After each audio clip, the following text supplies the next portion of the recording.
Hello students, welcome to Patarkal English Academy and Banashankari English Academy.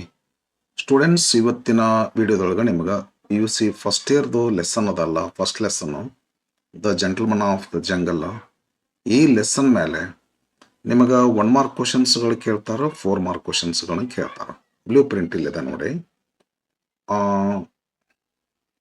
The gentleman of the jungle total 5 marks ಕೇಳ್ತಾರೆ. 1 ಮಾರ್ಕಿಂದ ಒಂದು question ಕೇಳ್ತಾರೆ, 4 ಮಾರ್ಕಿಂದ ಒಂದು question ಕೇಳ್ತಾರೆ. 2 mark 3 mark ಕ್ವಶನ್ಸ್ಗಳನ್ನ ಕೇಳೋದಿಲ್ಲ. ನಾನು ನಿಮಗೆ ಈಗಾಗಲೇ 1 ಮಾರ್ಕಿನ ಕ್ವಶನ್ಸ್ಗಳನ್ನು ಮಲ್ಟಿಪಲ್ ಚಾಯ್ಸ್ ಕ್ವಶನ್ ಟೈಪ್ನಲ್ಲೇ ನಿಮ್ಗೆ ಮಾಡಿ ನಮಗೆಲ್ಲ ವಿಡಿಯೋ ಅಪ್ಲೋಡ್ ಮಾಡೀನಿ. ಇವಾಗ 4 ಮಾರ್ಕ್ ಕ್ವಶನ್ಸ್ಗಳು ಒಂದು 5 ಕ್ವಶನ್ಸ್ಗಳನ್ನ ನಾನು ಸೆಲೆಕ್ಟ್ ಮಾಡ್ಕೊಂಡು ಅವುಗಳಿಗೆ ಆನ್ಸರನ್ನು ಬರ್ದೇನಿ. ಬರ್ರಿ ಡಿಸ್ಕಷನ್ ಮಾಡೋಣ. ಏನತಿ ನೋಡೋಣ ಕ್ವಶನ್ಸ್ಗಳು ಏನದಾವ. ಎಕ್ಸ್ಪೆಕ್ಟೆಡ್ ಕ್ವಶನ್ಸ್ ಇವೆಲ್ಲ ರೀ. ಏನು ಆನ್ಸರ್ ಬರ್ತೈತಿ, ಏನು ಕ್ವಶನ್ಸ್ ಅದಾವೆ ಅಂತ ಹೇಳಿರಿ. First question, the man's plan of action for a better hut. ಮನುಷ್ಯ ಏನು ಒಂದು ದೊಡ್ಡದು ಬಿಗರ್ ಅಂಡ್ ಬೆಟರ್ ಹಟ್ಟನ್ನು ಬಿಲ್ಡ್ ಮಾಡ್ತಾನೆ ಲಾಸ್ಟಿಗೆ. ಅವನದು ಏನು ಪ್ಲಾನ್ ಇತ್ತು, ಯಾಕೆ ಆ ರೀತಿಯಾಗಿರ್ತಕ್ಕಂಥ ಗುಡಿಸಲ ಕಟ್ಟಲಿಕ್ಕೆ ಯಾಕೆ ರೆಡಿ ಆದವ. ಇನ್ನು Jomo Kenyatta's the gentleman of the jungle, after being repeatedly evicted from his homes by the greedy animals, ಮನುಷ್ಯ ಒಂದ್ಸಲ ಸೋತ, 2 ಸಲ ಸೋತ. ಎಲಿಫೆಂಟು, ರೈನೋಸರಸ್ಸು, ಬಫೆಲ್ಲೋ, ಆಲ್ ಎನಿಮಲ್ಸ್, ಹೈನಾ ಭಾಳ ಸಲ ಚೀಟ್ ಆದ್ಮೇಲೆ man can be fooled but not for ever ಅಂತೇಳಿ ಐತಿ. ಹಂಗ after he was being repeatedly deceived, the man realises that arguing with the biased commission of inquiry is futile. Argument ಮಾಡೋದು ಫುಟೈಲ್, useless. ಯಾಕೆ ಮನುಷ್ಯರನ್ನ ತಗೊಂಡಿಲ್ಲ ನಿಮ್ಮ ಎನ್ಕ್ವೈರಿ ಕಮಿಷನ್ದೊಳಗ? ಯೂಸ್ಲೆಸ್ ಆಯ್ತು ಅವನಿಗೆ. ಯಾಕಂದ್ರೆ he was not ready to expose himself to the teeth and the claws of animals. ಹಾಗಾಗಿ he knew that he would become a victim. He was not strong enough to fight with the animals. So anyhow he had to follow a clever method, that's all. ನೋಡಿದನ್ರೆ ಗೊತ್ತಾಯ್ತು ಅವನಿಗೆ. The man realizes arguing with the biased ಅಂತದ ಪ್ರಿಜುಡ್ಯೂಸ್ಡ್, ಪೂರ್ವಾಗ್ರಹ ಪೀಡಿತರು. ನಾವು ಎನಿಮಲ್ಗಳು superior. ಇಲ್ಲ ನಿನಗಿರ್ಲಿ ನನಗಿರ್ಲಿ, ಎಲಿಫೆಂಟ್ಗಿರ್ಲಿ ಇಲ್ಲ ಲಯನ್ಗಿರ್ಲಿ ಇಲ್ಲ ಬಫೆಲೋಗಿರ್ಲಿ, man ಮಾತ್ರ ಬಿಟ್ಕೊಡೋದು ಬೇಡ. English, French, Dutch ನನಗಿರ್ಲಿ ನಿಮಗಿರ್ಲಿ, ಆಫ್ರಿಕಾದವ್ರು ಬಿಟ್ಕೊಡೋದು ಬೇಡ ಅನ್ನುವಂಥದ್ದೊಂದು ಒಂದು ಟ್ರುತ್ ಇದು.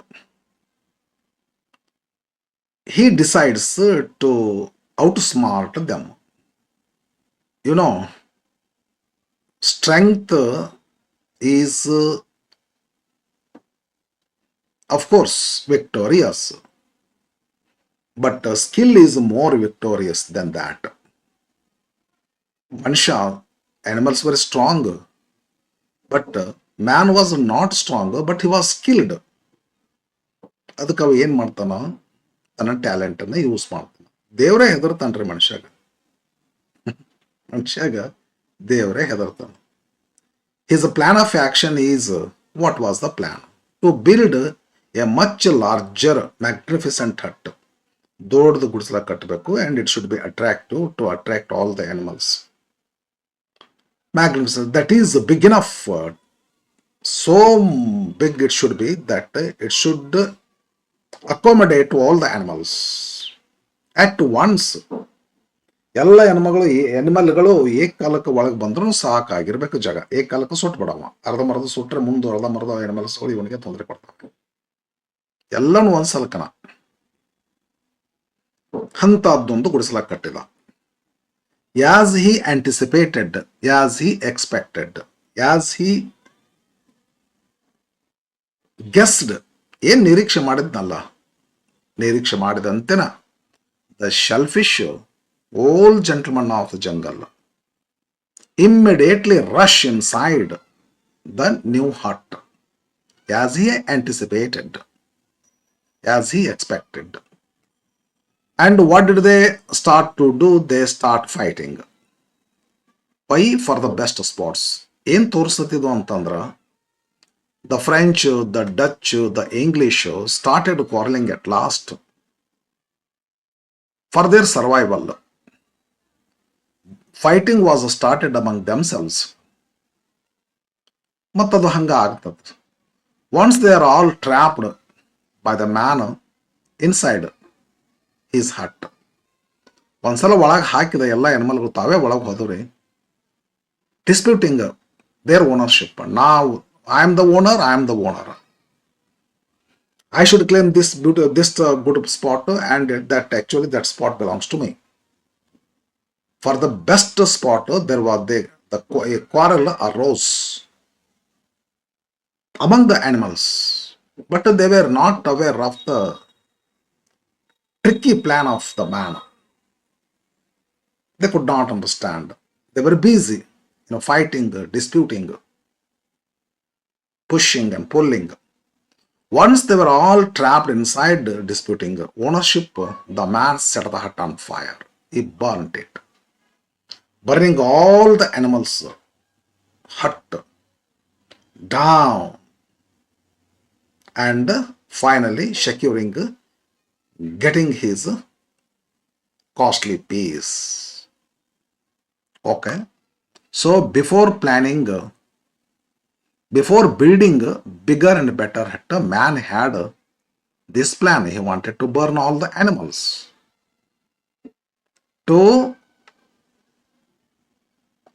practice this plan, he built a bigger and better hut.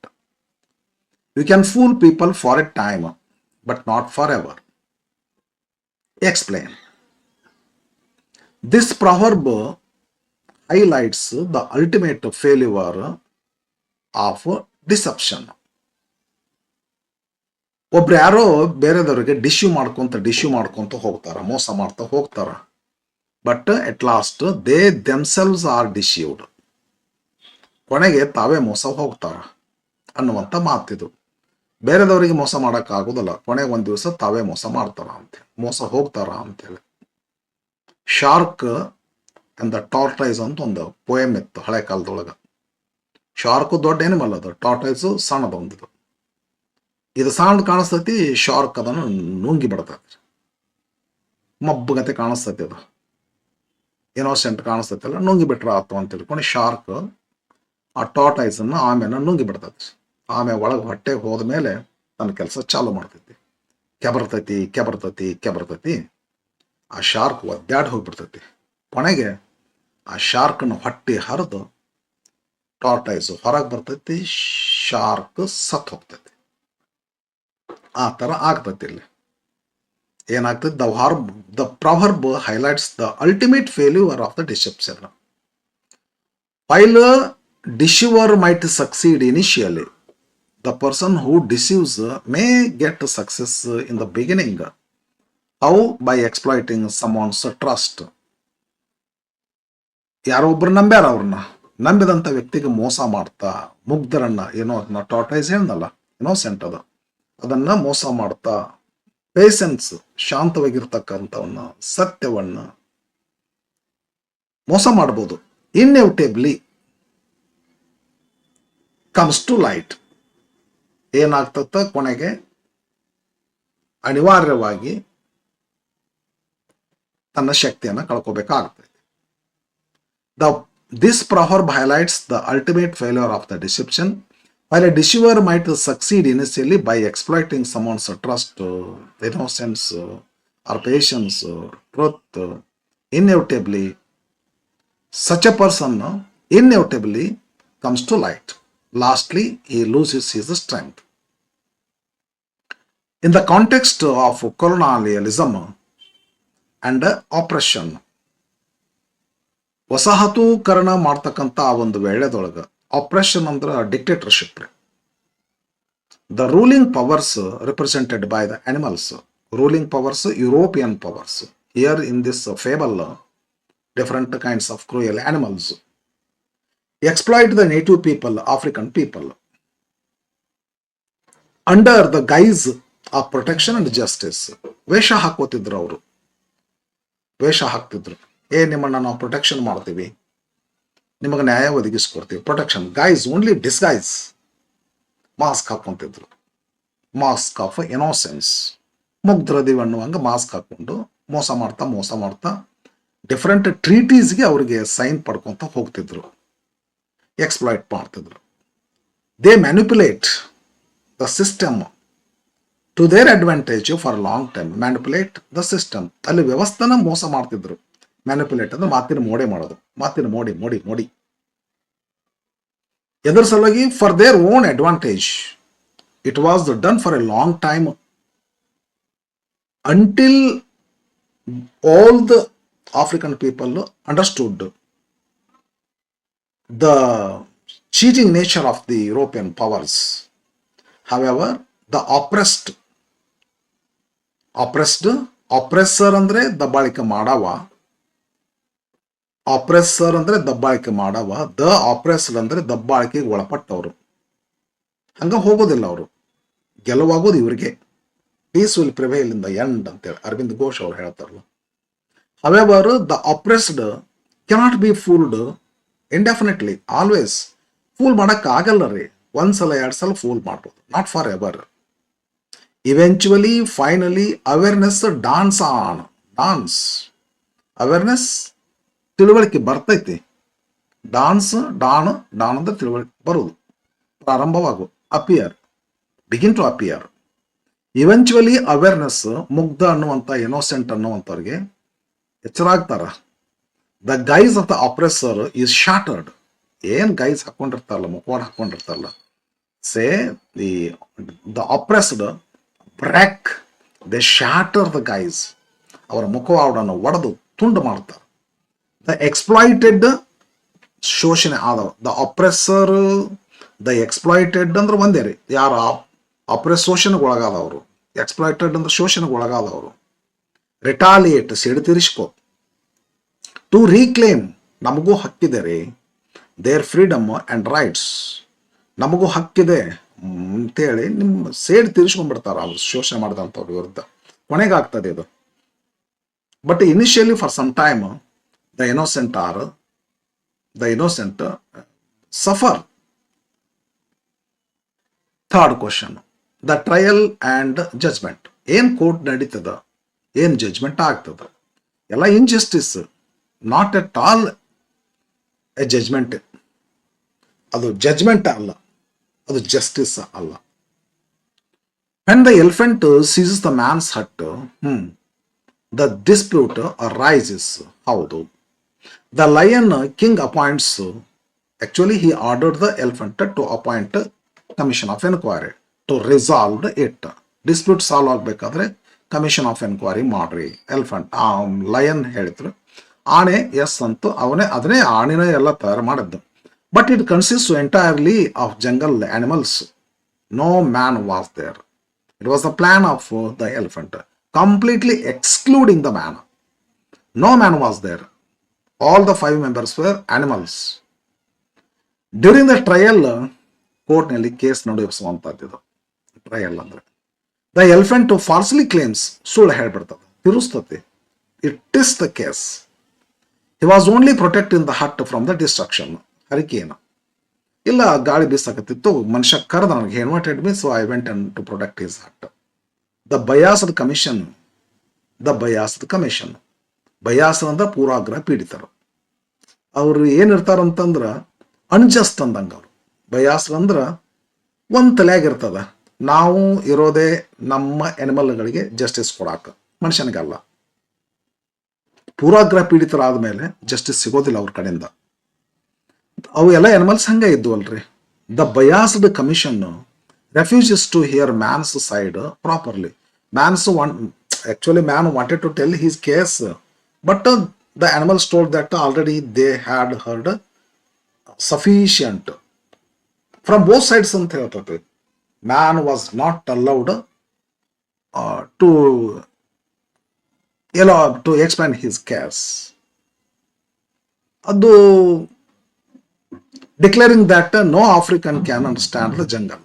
No, we cannot have many man because you cannot understand the intricacy of the jungle, and we are known for our um,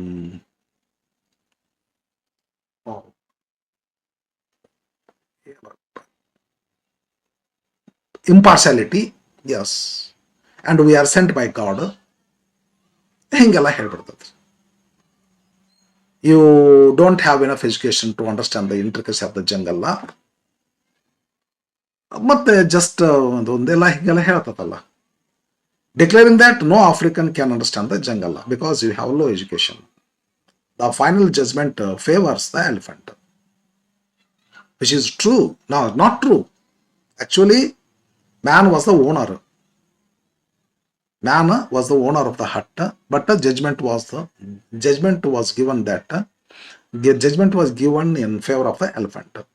Elephant would continue to be the owner of the hut. This was the judgment, allowing him to keep the hut. Elephant, you can keep this hut. Man, you can go and build another hut. Yes, the man is merely told he can build another hut elsewhere, wherever it was convenient, showcasing the utter mockery of justice. It is not justice, it is mockery of justice. ಇದು ನ್ಯಾಯ ಅಲ್ಲ, ನ್ಯಾಯನ ಅಂಗಿಸ್ದಂತೆ. Irony in peace is costly but it is the worth the expense. Peace ಅಂದ್ರೆ costly ಆಗ್ಬಾರ್ದು. ದೇವರೆಲ್ಲ ಕೊಟ್ಟಿರ್ತಕ್ಕಂಥದ್ದು ಶಾಂತಿ ಅಂತಕ್ಕಂಥದ್ದು, ಜಸ್ಟಿಸ್, ಗಾಳಿ, ನೀರು, ಬೆಳಕು ದೇವ್ರು ಕೊಟ್ಟಿರುವಂಥದ್ದು ಇದು. It should be at the cost of nothing. Every man deserves a peace, but in this lesson the man sacrificing something, he gets peace. ಶಾಂತಿ ಪಡ್ಕೋಬೇಕಾದ್ರೆ ಏನೋ ಒಂದು ಖರ್ಚು ಮಾಡಿ ಶಾಂತಿ ಪಡ್ಕೊಂತಾರೆ ಮನುಷ್ಯ. ಇಲ್ಲಿ ಇದು ಏನೋ ಸರಿನಾ? ಇದು ಪೀಸಾ? ಅಪಹಾಸ್ಯ, ಒಂಥರ ಅಣುಕಂತ ಅನ್ಸತ್ತಲ್ಲ. ಇದು ಶಾಂತಿ ಅಂತಕ್ಕಂಥದ್ದು ದೇವರು ಕೊಟ್ಟ ಕೊಡುಗೆ, ಎಲ್ಲರಿಗೂ ಫ್ರೀ ಆಗಿ ಸಿಗ್ಬೇಕು. ಆದರೆ ಇಲ್ಲಿ ಶಾಂತಿ ಅಂತಕ್ಕಂಥದ್ದು ಖರ್ಚು ಮಾಡಿ ಪಡ್ಕೋಬೇಕಾಗ್ತೈತಿ. ಇದು irony, ಮಾಕ್ರಿ. The underlining irony in this statement lies in the extreme definition of cost and expense.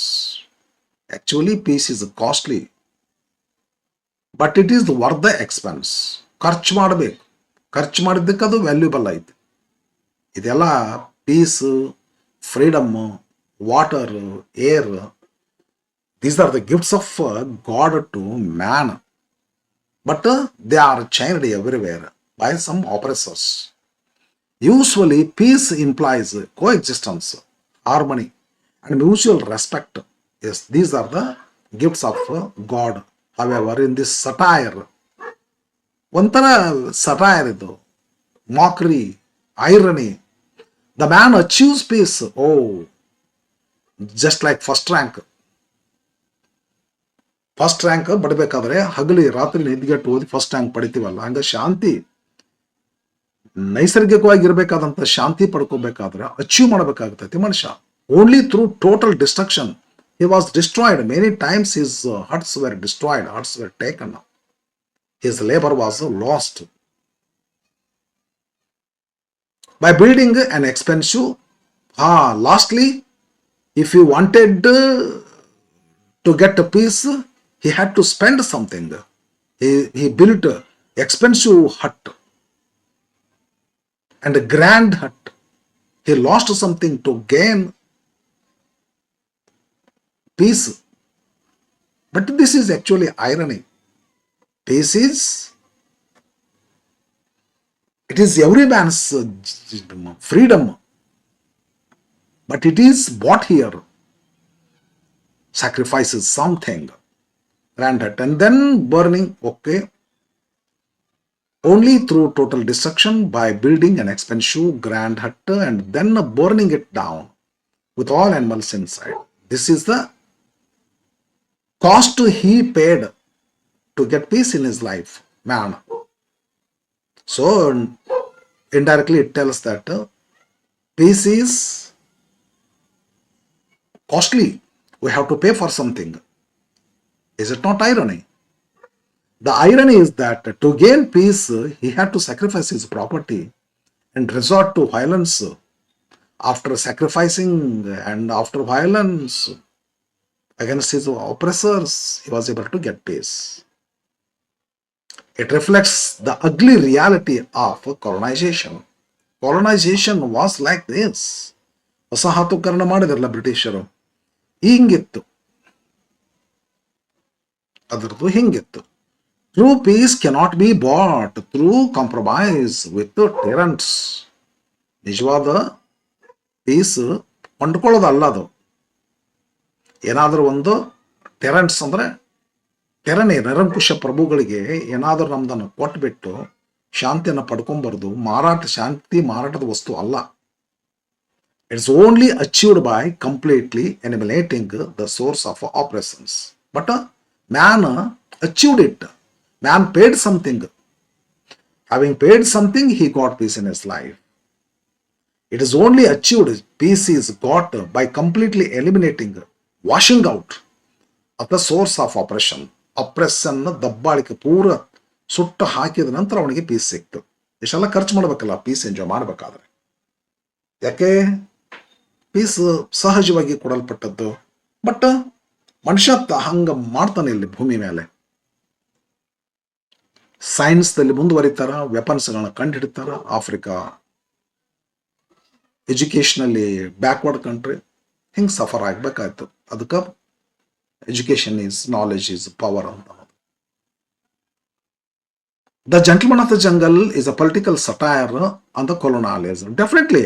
Definitely it is a satire.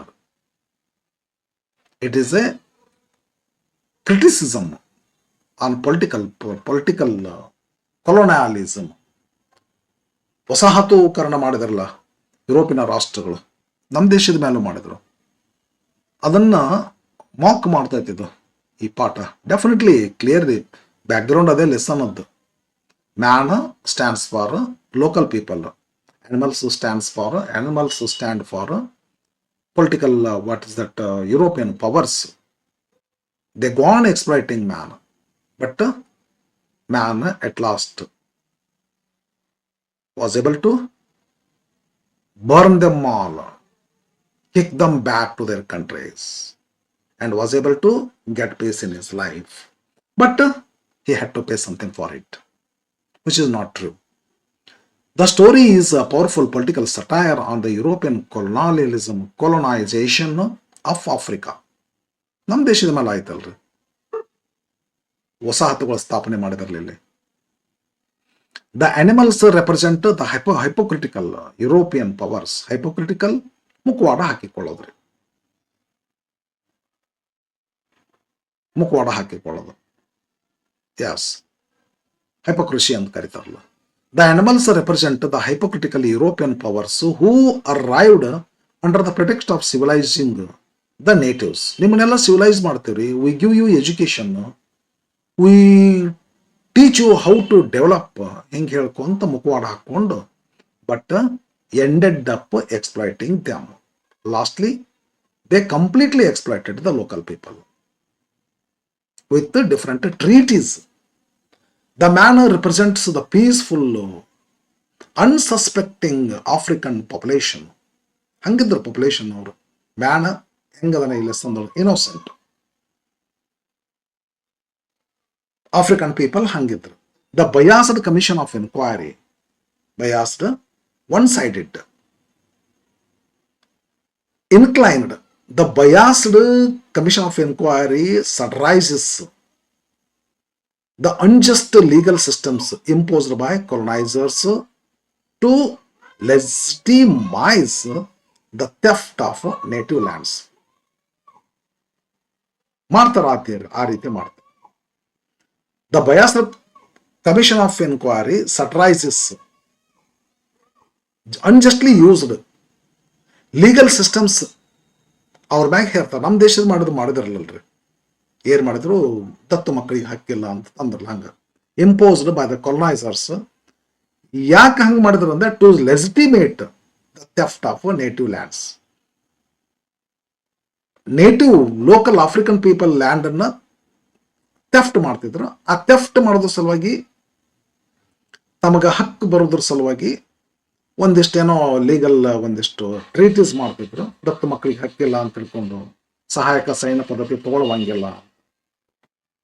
ಹಿಂಗತೆ to enhance their power over the local people, the animals claim that they are doing the man favour.